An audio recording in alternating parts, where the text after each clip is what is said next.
Baik, terima kasih. Dewan Juri yang terhormat, tim proposisi datang dengan mengambil suatu pengandaian jika kemampuan keterampilan dan praktik sosial lebih ditekankan kepada anak di dunia pendidikan, maka nantinya di dunia pekerjaan mereka tentu akan sukses.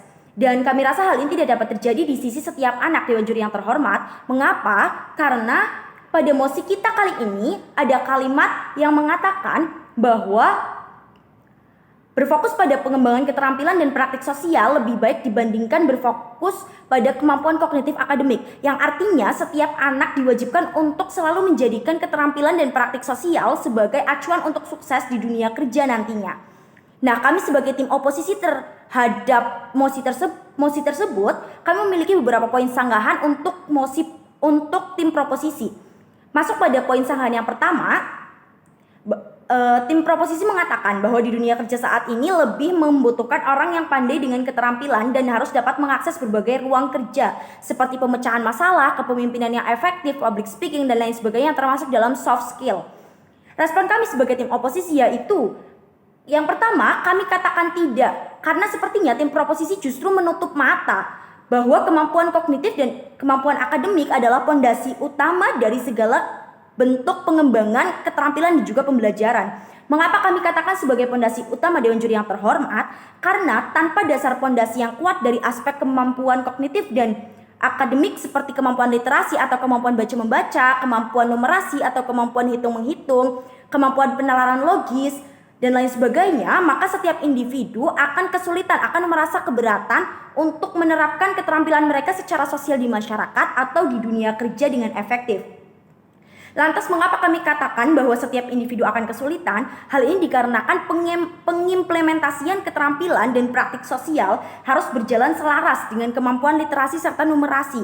Contohnya saja, ketika dunia kerja lebih membutuhkan orang yang memiliki jiwa kepemimpinan yang efektif, kemudian public speaking yang bagus, maka di luar dari itu atau dibalik dari kemampuan itu, seseorang harus lebih dulu menguasai kemampuan literasi.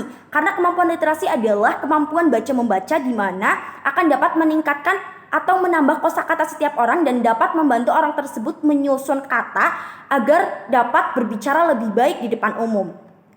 Kemudian masuk pada sanggahan kami yang kedua, tadi tim proposisi mengatakan bahwa kemampuan kognitif di sekolah tidak selaras dengan kebutuhan dunia kerja, hingga proporsi pendidikan akademik akan diturunkan lebih dari 50% dibandingkan pendidikan keterampilan maupun pendidikan praktik sosial.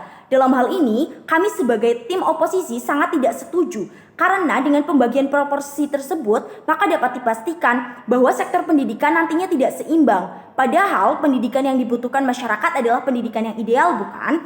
Kemudian Dewan Juri yang terhormat, disclaimer atau peringatan juga bahwasanya kami di sini sebagai tim oposisi tidak melarang secara penuh pengadaan pengembangan keterampilan dan praktik sosial di sektor pendidikan. Hanya saja kami menolak dengan tegas apabila pengembangan keterampilan ini memiliki lebih banyak proporsi dibandingkan dengan pengembangan akademik. Karena pada seharusnya baik pengembangan keterampilan maupun akademik harus berjalan seimbang dan selaras untuk menciptakan atau melahirkan generasi-generasi emas yang cerdas dari berbagai aspek lapisan.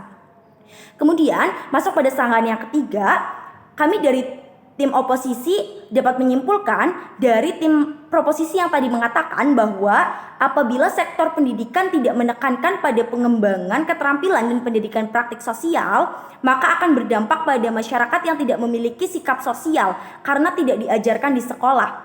Dewan Juri yang terhormat, perlu kita sadari bahwasanya aspek keterampilan pun aspek pengembangan keterampilan pun dapat dikembangkan di luar dari konteks pendidikan, bukan? Contohnya seperti pengembangan keterampilan melalui komunitas, melalui organisasi, melalui kolaborasi, melalui tempat kerja, dan masih banyak lagi tempat-tempat di luar sekolah yang dapat membantu mengembangkan potensi keterampilan dan praktek sosial. Sehingga hal ini memungkinkan untuk setiap individu dapat lebih berfokus pada pengembangan kemampuan akademiknya di sekolah. Kemudian Dewan Juri yang terhormat, kami dari tim oposisi memiliki dua argumen mengapa kami menolak mosi tersebut. Yang pertama, kami menginginkan pendidikan yang ideal, dan yang kedua, kami melihat adanya perbedaan dalam kebutuhan dan gaya belajar tiap individu. Masuk pada argumen yang pertama, kami menginginkan pendidikan yang ideal. Pendidikan ideal yang kami maksud di sini adalah pendidikan yang seimbang, di mana siswa dapat mendapatkan atau mengembangkan seluruh potensinya, baik di bidang akademik maupun non-akademik. Hal ini akan lebih memungkinkan siswa untuk dapat meraup segala bentuk keuntungan dari pendidikan.